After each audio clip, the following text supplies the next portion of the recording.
Oh, right, okay.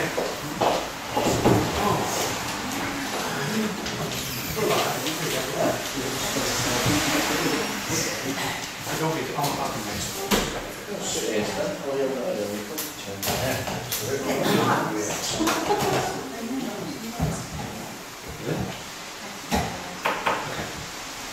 We're just waiting for Joyce.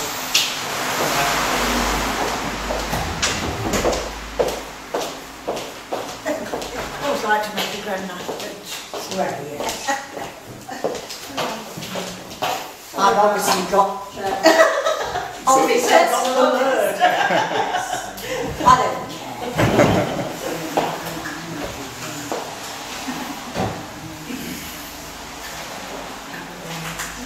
Okay, right. Good evening, everybody. It's 6 PM now, so this is the town meeting. My name is Adam Lowe. I'm the councillor on one of the wards, but more importantly, for the purpose of this meeting, I'm chairman and mayor of the town. Ordinarily, at this point, the chairman of the town would do a report on how their year has gone. I only took over the responsibility of being chair about 6 weeks ago when the previous chairman, which was Councillor Alf Jewis, resigned. So what I'm going to do is I'm going to touch on a few points that happened with the town council throughout the year, and then I'll open it up to the floor for any member of the public and others who want to raise any points or questions back to myself. If I can't answer any questions tonight, if there's anything that I'm not prepared for, then it might be that I just have to get a name and respond back to people in a phone call or a written format. You could say that the last 12 months has been a difficult year from the point of view of all the things that have been going off. The town council has taken some strides to move forward from the point of view two major developments. It's began the process of looking into a neighbourhood plan, which they're helping to develop. They're not leading it, they're just facilitating. And that is work in progress, and we're getting support obviously from Rutland County Council and other partners. So the neighbourhood plan is a huge step for the town council to undertake, and it seems to be going fine at the moment. Lots of public consultation, and if there's any questions that come back to me this evening on that, I'm going to be looking probably to some people in the audience to help me out, who are actually on that group. One of the other significant things that's been going off in the last 12 months is that the town council has gone into talks with Rutland County Council with a view to us taking over the responsibility of the management of the Oakham Kilburn Road Cemetery. That is very much work in progress. There's still a lot to do. It's a very emotive subject, and there might be questions that come up, but once again I won't be able to answer. So, but two big pieces of work for a council to undertake. During the year that Alf was mayor, he undertook to raise funds for a charity, and I just want to touch on that because Alf put a lot of time and effort into his charity fundraising, and he did this on a charity that was very close to his own family, and he managed to raise £970, and I've just signed the cheque, or I've signed half of the cheque because another council's got to sign it later on. But we just signed half the cheque, so £970 that Alf raised in those, well, what technically I suppose is 11 months, which is great, which will go to a charity which is well worth putting the time and effort into. Beyond that, we're now just looking forward to the next 12 months, and who knows what will happen there. There being nothing else further I can report on, I can conclude my part of the contribution to this stage of the meeting, and will happily take any questions from people present. Thank you very much. Just out of interest, which charity is it? It went to the University Hospital Leicester NHA Trust Charitable Fund CFC 6, which was a breast care centre at the Glenfield Hospital. Yep. So. Yep, any others? Patsy? I know you want to ask a question. Come on. Well, first of all, where's the town clerk? Oh right, okay. The town clerk is currently off ill. He's been on sick leave for a month, and he returns back to work, or is due to return back to work on Monday. So in the interim period, what we had to do, or what we chose to do, is the assistant clerk, which is Alison Greaves, has been given temporary status as the officer of the council until the clerk returns. We have to have a proper officer. There is a terminology called a proper officer, and for us to get through the end of year financial accounts and to make sure everything's in order, and for the AGM, you have to have a proper officer. So we was guided by the LRLAC council people. So Alison's here instead of. I'm sorry to sound very hard-hearted, Right. but I am fully aware, and I'm sure other members of the public are aware, that Richard has been missing quite a lot of time this year. Does the council have a policy of how long people are allowed to keep being ill for? Because he earns a considerable salary, and I do feel that as the town is not getting money worth. I've been an employer, and if I had someone with his history of illness, we would have done something about it by now. I think the town council have been extremely understanding, maybe a little too. There was a sort of question in that. Well, there was a question that, do you agree, or are you perfectly happy, and will you keep paying his salary as infinitum? Right. Well, the good news is that as an individual, I'm perfectly happy. As regards staffing issues within the town council, I cannot comment too much about the employees, the officers. No, I understand. However, there are controls in place, and you are correct. The town council has been incredibly supportive, and with any employee or even councillors that are finding any issues, that we will support them through what they are.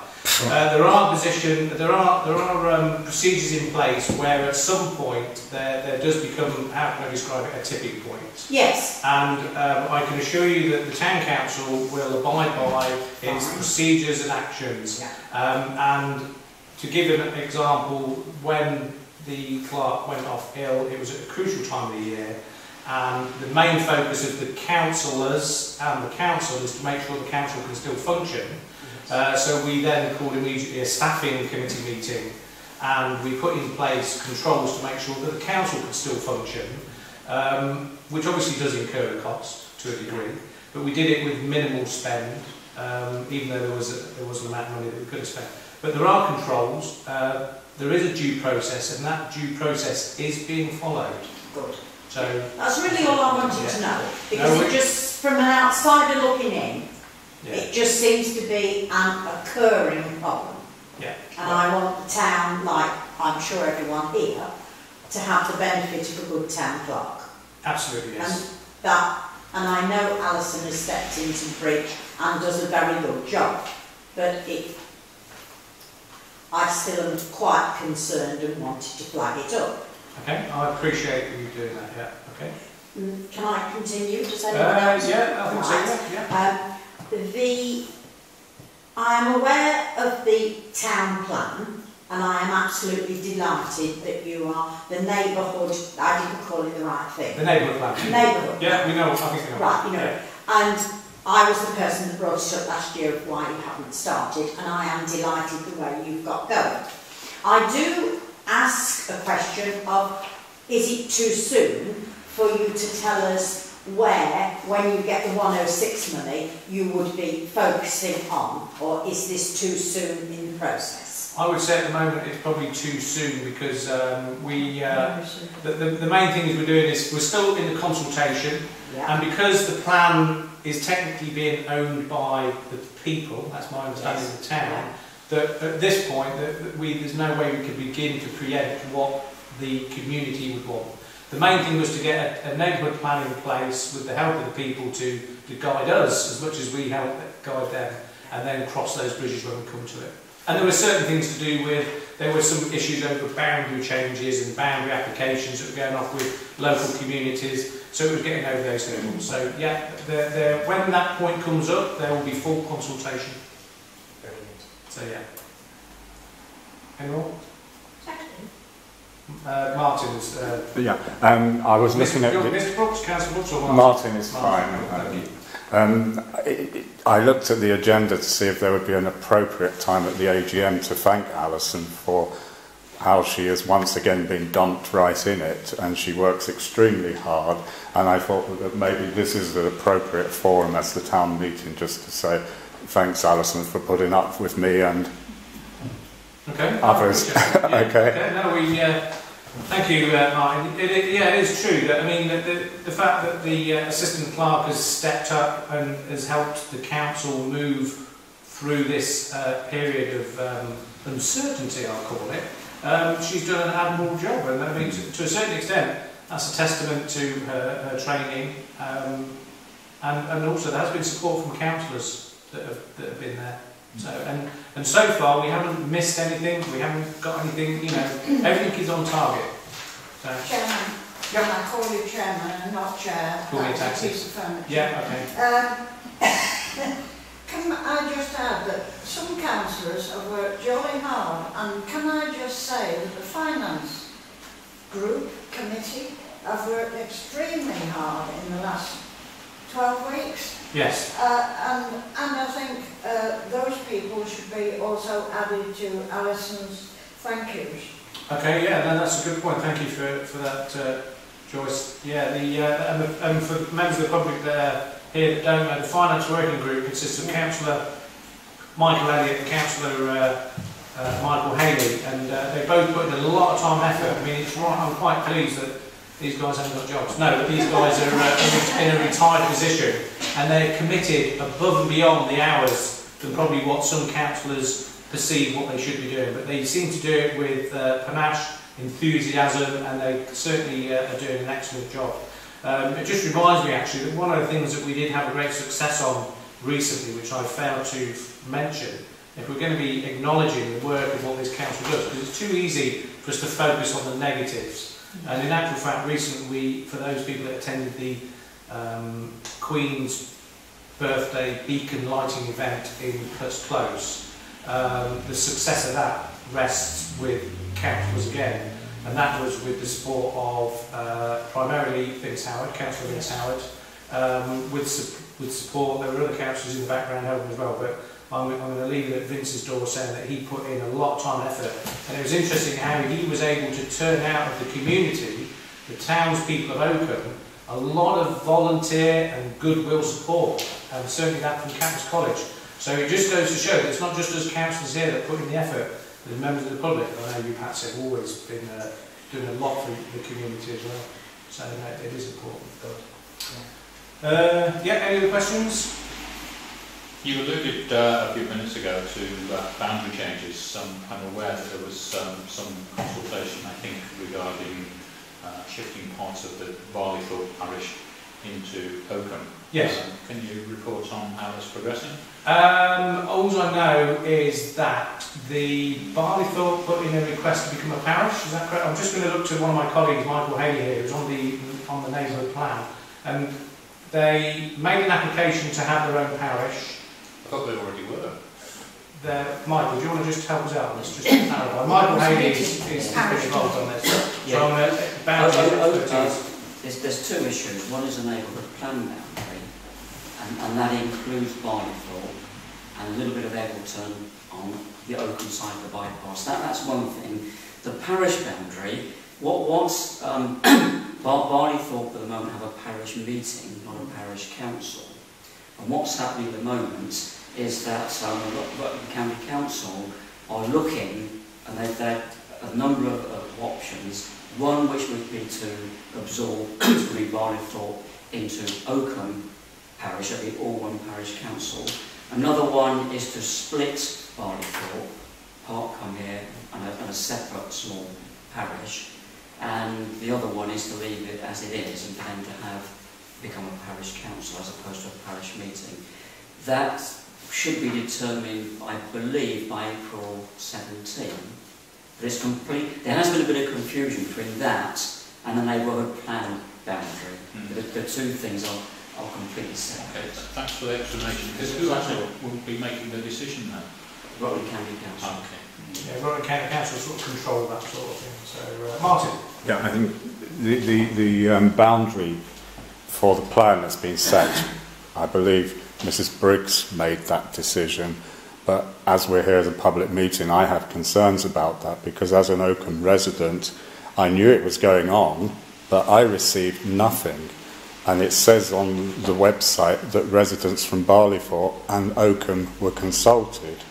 And if you go to the website, there are 4 consultancies have responded. And one of those is a letter from our chairman, which says was approved at a meeting at the 10th of February. Okay.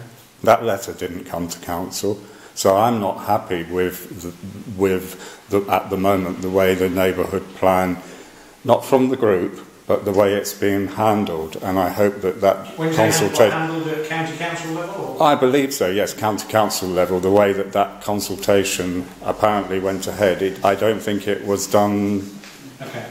I would urge that case that you'd have to refer that back to county council. Yes, because if you look yourself on the website, it clearly says this letter was put before Oakham Town Council on the 10th of February. Okay. And we did consider things, but not the actual letter that's signed by the chairman. Okay. All right. Thank you. Anything else? Chair, do we have to approve the minutes from last year? No, they've already been approved. No. It's an unusual way of doing it, but apparently already been approved. They get approved at the council meeting. At the council meeting, yeah. The full Yeah. council in June.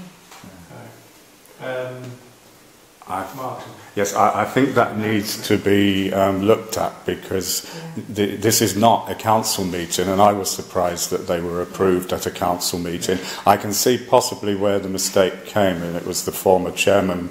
It starts off saying, "Welcome to Oakham Town Council's annual general meeting."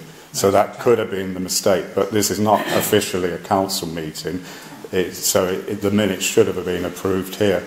Okay. Now, well, we did take. I did speak to the advisors on this, and all we're doing now is we're following the format that we have done in previous years. But there are possibilities that we're not doing anything wrong, but it could be made clear, it could be tidied up, and there's a view that this could be looked at in the following year. And in fact, one of the points that Martin, you brought to me about this meeting being before the AGM that we do is that you believe that they should be on separate days. In that track, you'll probably read in our documents from later on this evening that on schedule of meetings, they actually recognise that is not a bad idea. So I put that forward as Yeah, possible. Alison told me that. So it is important that as chairman or deputy chairman or as just councillors that we listen to not just fellow councillors but also members of the public, because we are here to work for the people of Oakham. Okay? With that in mind, Yes? Shoot. well, I first of all would like to say that I am delighted for our thinking of taking on the responsibility of Pinnings Road Cemetery. Yes. I always assumed that you had, because that is just something in the town that Kilburn we... Road. Kilburn Road. Oh, sorry. You said I'm sorry, well, I date back No so problem. far to when it was Cemetery Road anyway, Yes. and I don't know why they had to change it. Yeah. It's a cemetery down there, it should be Cemetery Road. Right, now, that aside, I understand that parishes pay for the lighting in the town. Now, living on High Street, it concerns me that the county council are asking you to fund, I understand, the lighting within Oakham.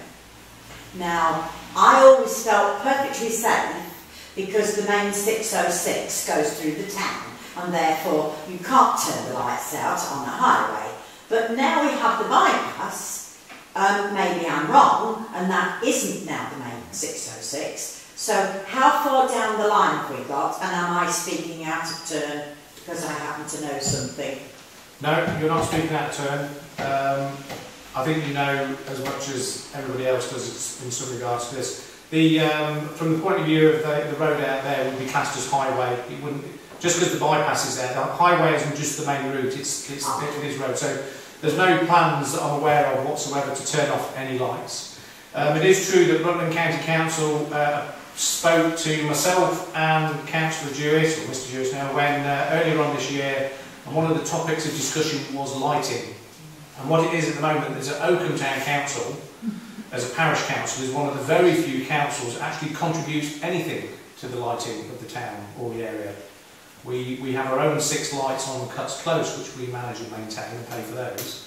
But the rest of the lighting in the town, which is perceived to be possibly the responsibility of the parish, we do not. And that's because originally when the county council took over the ownership of the county again from Leicester, Oakham did not apparently sign the paperwork to say that we were going to pay for the lighting bill. Could be an oversight, could be smart thinking. It is true that Rutland County Council have approached Oakham Town Council, as I said, with a view to redressing that, because at the end of the day there are certain responsibilities that parishes should be undertaking.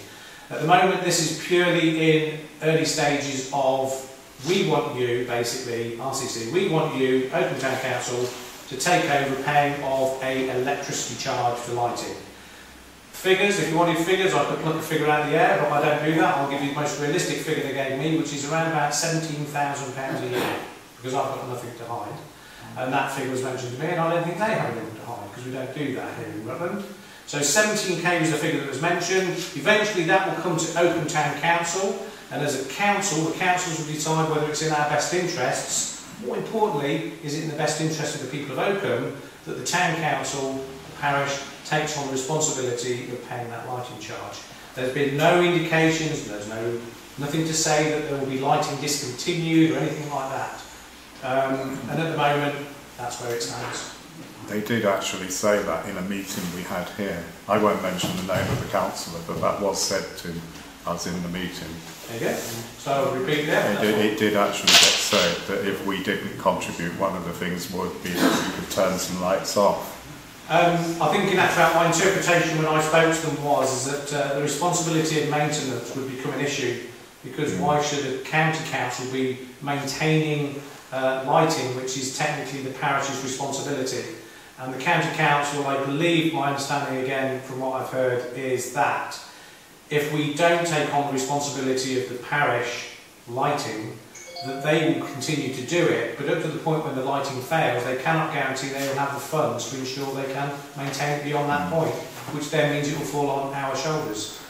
So it's interpretation on what we hear. I have no anxieties about it. I'm sure we'll be able to resolve it in the most appropriate manner. Martin? The issue I had with it was that the figures seemed to be a bit pick out the sky is the word, I don't know, because they're talking about, so the people who are here who wasn't in that meeting, of replacing all the street lighting, and it would be LED. So actually the figure for running them wouldn't be as high as what they say it is now. So it's not been put in exact. No, well the 17k is an indicative figure that was mentioned at initial talks, and I'm sure that as time develops they will enlighten us. Michael, you want to? Oh, I like that. Yeah, as you know, some gentlemen attended a meeting recently with RCC. What they're looking at doing, it would appear that Oakham Town is one of the few parishes that is not paying for the unmetered energy for street lighting. RCC's Cabinet recently resolved to pass on the charges of unmetered energy for street lighting for community lighting to all of the parishes and parish meetings. And they would, as part of that package, they are going to replace all suitable lanterns with LED lighting, as Martin has said, and they will continue to maintain them. It's early stage talks at the moment still, but the indicative figures now are £10,500 a year for unmetered energy. Their definition is highway lighting, which are main roads, the main thoroughfares and bypass, which they will maintain and pay for, including energy costs. For community lighting, which is estates, side roads, not the high street, but side roads, that would then fall onto Oakham Town Council if it accepts it. The ramifications are, if Oakham Town Council decided not to accept it, then they will not go ahead with LED lighting other than for their own the main roads. And that's going to be a short-term implication. Medium and long-term, they are yet to decide. A possibility is that they would continue to maintain the lights, or they may decide they can't afford to, and the lights would just fail when they fail to do it again, or they may decide to switch lights off. But they have not made any decisions yet. They are just potential considerations which they fed back to me. Nothing has yet been decided. Okay, thank you, Michael. It's quite daft that the council are saying that if we don't pay for the energy, they're not going to replace the old ones, which cost a lot of money to run. It just, to me, I know I see things very simply, but to me that seems a daft suggestion that you carry on paying for expensive ones if Oakham Town Council doesn't pay. Well, I would say that it's work in progress at the moment. But it's not Oakham Town Council paying. It will have to go on the precept and then will be moaned at because it's double taxation, basically. Okay, any other questions, points anybody would like to raise? Just a request. I'm sure this would not be standard practice for a town council, but I just wonder whether when the minutes are published and it includes the numbers that voted in favour of or against or abstained, whether it could actually list which councillors voted in favour and which councillors voted against on each particular motion. Because I would actually find that quite useful. Oh, what, on future online council meetings? On future minutes, yes. Right.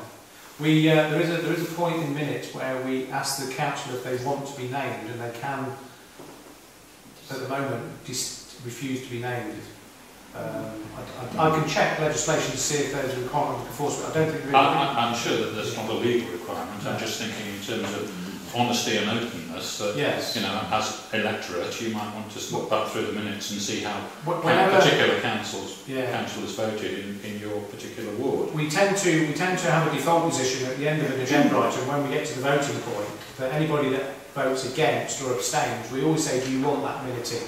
Because the assumption is we always list who's in a meeting. So if it's unanimous, then you obviously assume that everybody on the list has voted in favour. And the reason we go to the bit, do you wish you to be mentioned, is there is a point then that people go, yeah, I want my name put against that, because they want to be known as not done. But I'll check, see if it could be. I would just find that helpful. And yes, I would think that it shouldn't cause a problem. No. It just is making the council more open to the public. Yes, good point, yes. It would be difficult at the moment with our standing orders because it would require a vote each agenda item to have it recorded. So you might have to look at the when the policy and procedures start up again this year, whether that is a legal thing that we can't put names. Because I'm one of the ones who always puts my name. Thank you for that. Patsy. I'm at it again. No, shoot. Right. I find you being here the most sensible place to be. But I heard, and I know what Oakham Grapevine's like, that you were all going to flit up to Royce's playing field.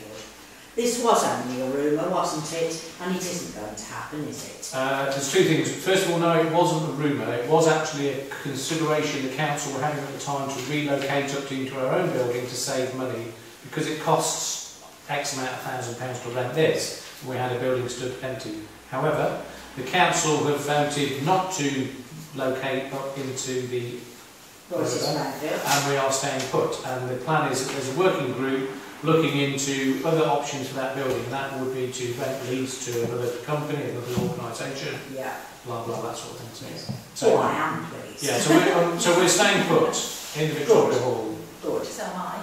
Yes, good. Yes, yes. Yes. Good, yeah. Okay. If there's no other questions, then it's I'll conclude the town meeting, and it's 18:30 hours according to my clock. Okay, thank you very much, ladies and gentlemen, for attending.